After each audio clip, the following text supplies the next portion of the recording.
Hey guys, what's going on? Sadiq. Welcome to Experiences with Sadiq. Experiences with Sadiq is about all things real estate. A show where communication is key, advocating for the people's bliss, and knowledge, it's inspiring. Thank you for watching. Enjoy the show. And oh yeah, don't forget to follow me on all my social media platforms. Whether you're buying or selling a home, I'm that guy. Let's go!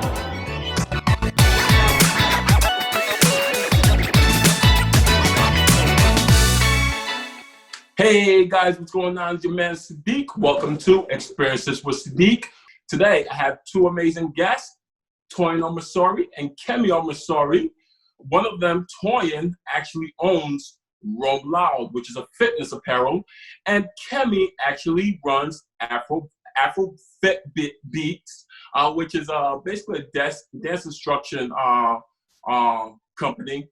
So I have two lovely ladies today on the platform. If you guys don't mind, Toyin and Kemi, please introduce yourself. You can go. Hey Sadiq. Hey y'all. My name is Kemi Omisore. As Sadiq said, I am the founder of Afrobeat Fit. And so basically, it's all good. Afrobeat Fit. I'm the worst. It's all good. I just had to make that correction. So we host inclusive sweat sessions where music and movement derive from Africa. Besides that, I strive to be a programmer where I'm programming various events revolving around fitness, wellness, and culture. Nice. What about you, Miss Toyin? I'm Toyin. I am the owner of Roam Loud, which is a women's active wear and athleisure apparel brand. By day, I am a social worker, and by night, I am an entrepreneur, graphic designer, visual content curator, all things creation. Oh, ladies, you guys are on fire. So I'm bringing you two ladies on today because I want to talk to you guys. Before we get into sweat weekend, I want to talk to you guys in regards to how important is health in today's culture and today's time, especially knowing that nobody can get into the gym and everybody's embodied in the home. So how important is health right now for everybody? Yeah, so health is highly important, but I think it's multifaceted. So I think in the past when we think about health and we had our normal that we used to have, health was all about getting to the gym every day after work. But now with COVID literally giving us a new normal, I think health looks different. And so for me, when I think about my programs that I want to offer to the people that kind of support Afrobeat Fit, I think of ways to kind of get them moving and get them involved in connecting in different ways. So things that I do with them are a rise and stretch, and I say the biggest investment is investing in yourself every morning. I do shine lights on just the mental health too. While we're home and adjusting to this pandemic, we do have to really think about how we're impacted mentally, besides the physical fitness aspect. And that's the last thing. So for me, the way I've been thinking about health is just kind of reshifting it a bit to add in the mental, the physical, and also the adjusting to the normal. Nice. What about you, Toyin? I mean, I absolutely think health is always important, but I think right now it's even more important to keep in your mind, getting out, walking around the block, stretching when you wake up, even stretching throughout the day just to get your body moving. As someone who still is working, I think you can find yourself working long hours sitting at your desk or your kitchen table getting work in. And, it's just reminding yourself hey, I got to get up, I have to stretch, I have to walk around. And then also as a Black woman, our communities, we don't always have the access that we want medically. And so I think it's important that we take it upon ourselves, and I take it upon myself, to eat better, to drink water, to, get my sleep, to, take care of my mental wellness, and connect with other people who might not have access. So health right now and health in general is up here, because if your health isn't good, everything else, will won't do well. Crazy. What's crazy is that I actually believe in that, right? Because I myself love working out. Last year, I really didn't work out that much, right? Last year, I was going through a whole lot in life. You know, mentally, I was in a place of, like, I guess, depression, anxiety, just because a lot of things came into my life that was unexpected. So I lost touch with the physical aspect of working out and not really finding myself mentally in the comfort space, right? But lately, I've been finding myself, and I love to run. I think, like, running to me, everybody has a different form of working out. So running to me is zen. You know, it's peace of mind, it's a form of meditation. So physically and emotionally, especially as a real estate agent, to me, it's very, very important. Not even just as a real estate agent, just anybody across the board to try to keep themselves physically and mentally fit, regardless of the situation.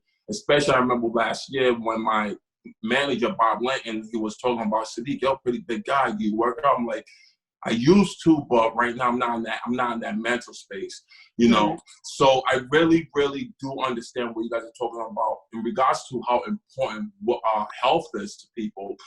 That's why I specifically titled this platform today, or this interview today, Health is Wealth, you know, because without health, you know, what else is there? Right. So with that being said, you guys had some amazing event that went down this Saturday, which I truly, truly admired. And you guys had a lot of people actually join this event. So I need you guys to actually talk about Sweat Weekend, what Sweat Weekend was all about, and why did it bring the health community together? Go ahead, ladies. Sure. So to give you some history on Sweat Weekend, it was an idea that I had maybe a few years ago with Afrobeat Fit. Again, Afrobeat Fit is a platform, and I do a lot of programs to keep the community involved with Afrobeat Fit. So it was just an idea, and it was something that I wanted to carry out a little while ago, but I couldn't. At the time, I was thinking, I want this thing to be super massive. I want to have so many people involved, but there was a lack of access. I needed a stadium for what I wanted to do. And I realized, like, where the hell am I going to get all this money to rent out a stadium to do what I had in mind?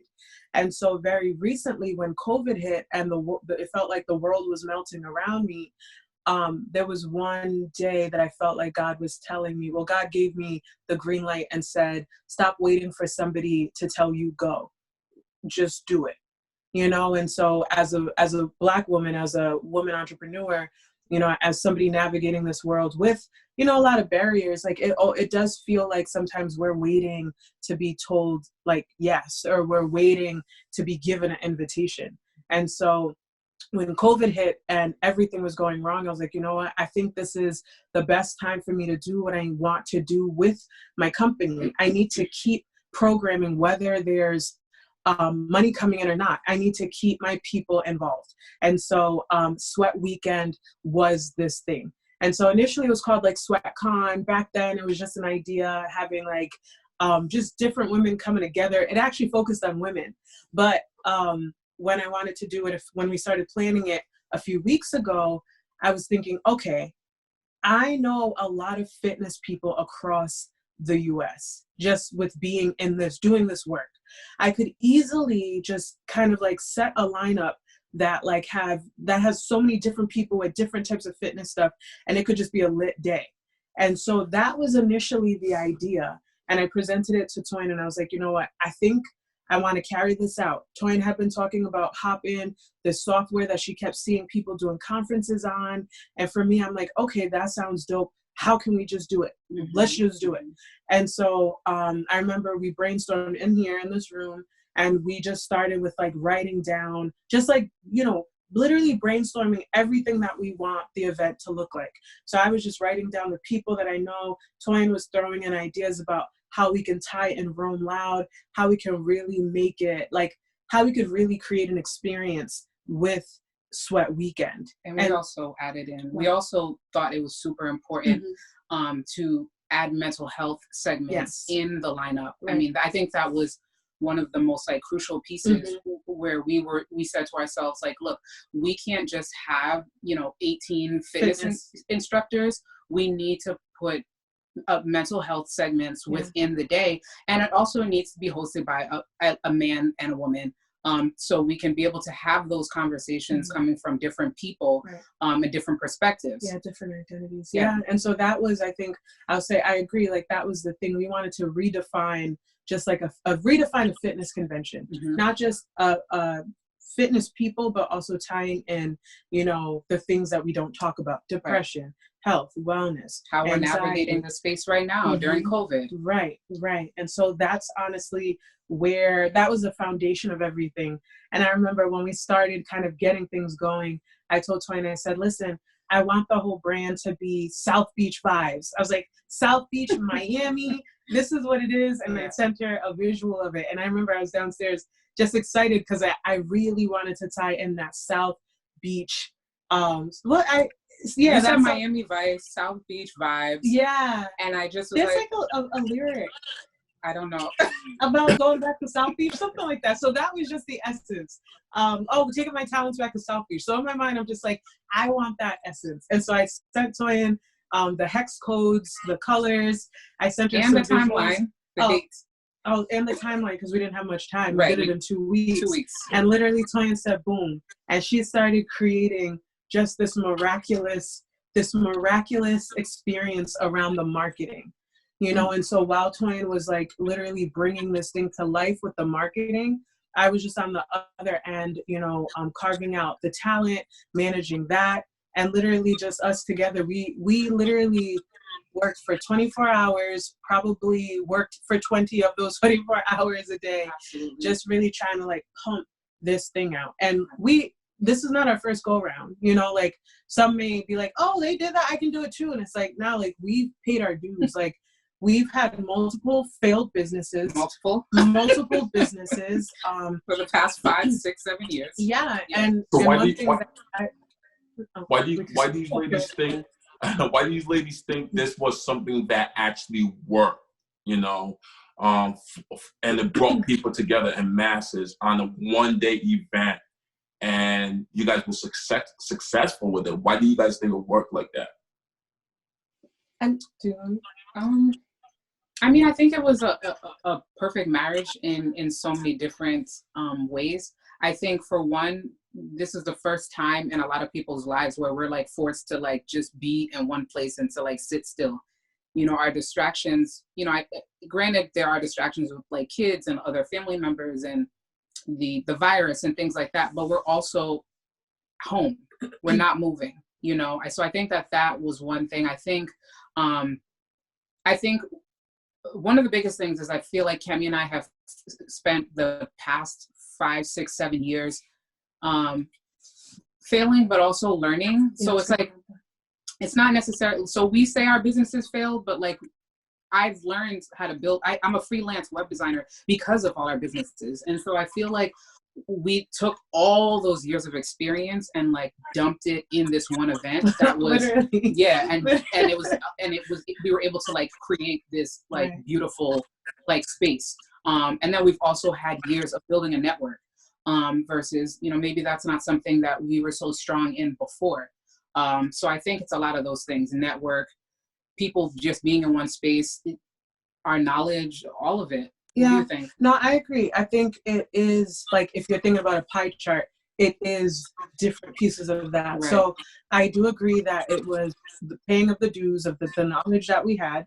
I do think that the network was a huge piece. I also think timing was everything. Like this was the perfect time where we could literally, everybody was like sitting and watching, couldn't go anywhere. We could just go, knock, knock, knock, watch this. Exactly. You know what I mean? Absolutely. And, I also think there's other pieces.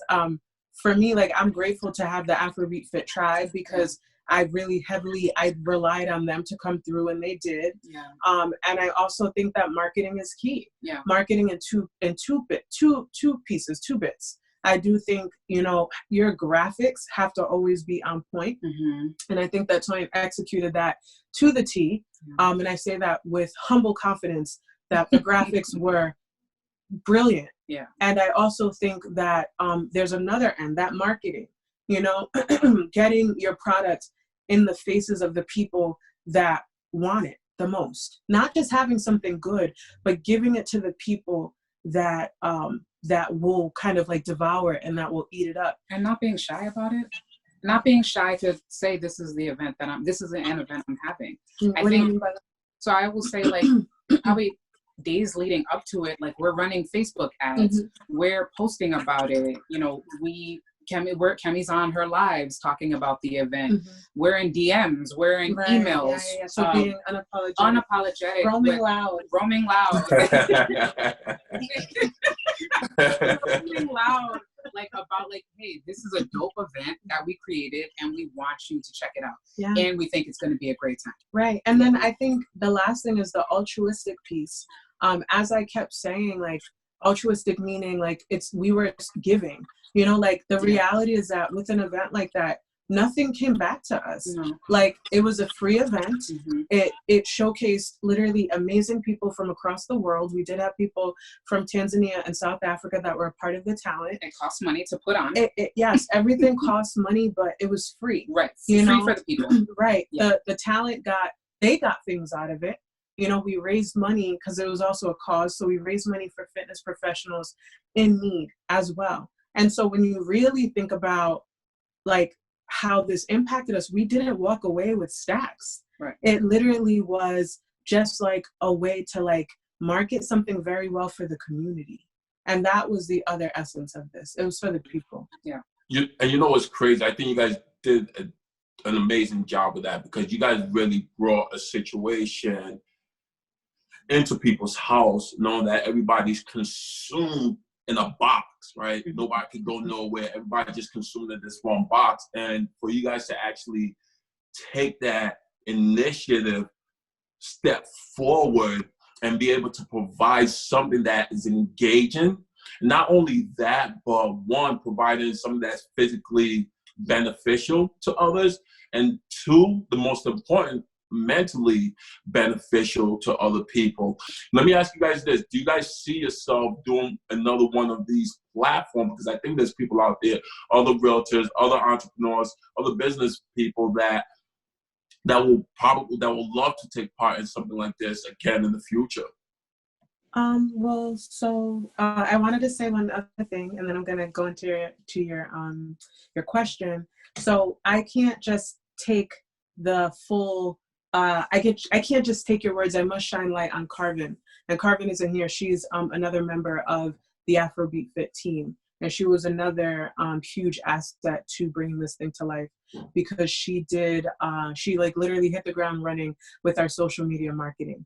And that was another strong piece of this whole thing. And so I definitely want to shine light on Carvin, and then also just shine light on that this shows what a good team can do. Right. And so in regards to your question of, will we do this again? I know I already have opportunities that I've been talking to Toyin about, again, to do something like this. Again, Afrobeat Fit, we do programming. This was just the biggest one. And so now that we have done this, there is more in store. In regards to anyone out there that's looking to collaborate or they need services, Sissy makes an amazing website. So you can always, touch base with us for either like websites or even packages. We can create something like this for you. But yeah, so there's more to come. There is more to come in regards to that hit that we gave you with Sweat Weekend. There's more to come with that for sure. We surpassed our participation goal with registrations. So based on our registration numbers and the countries that we hit, it's definitely something that we know that we have to do again. Do you want to talk about those numbers? So we have 490 registrations. And we looked at the countries. We had the Bahamas, we had Taiwan, we had Ecuador, 27 Mali, across the world, South Africa that were present. Yes, it was just way too many continents. It was amazing. So there's no way that Sweat Weekend cannot. Yeah, Australia, New Zealand, Mali, Kenya, Nigeria, Ireland, Denmark. Yep. Obviously the U.S., Ecuador, we had Brazil. Ecuador, Brazil. We had a huge population from Canada.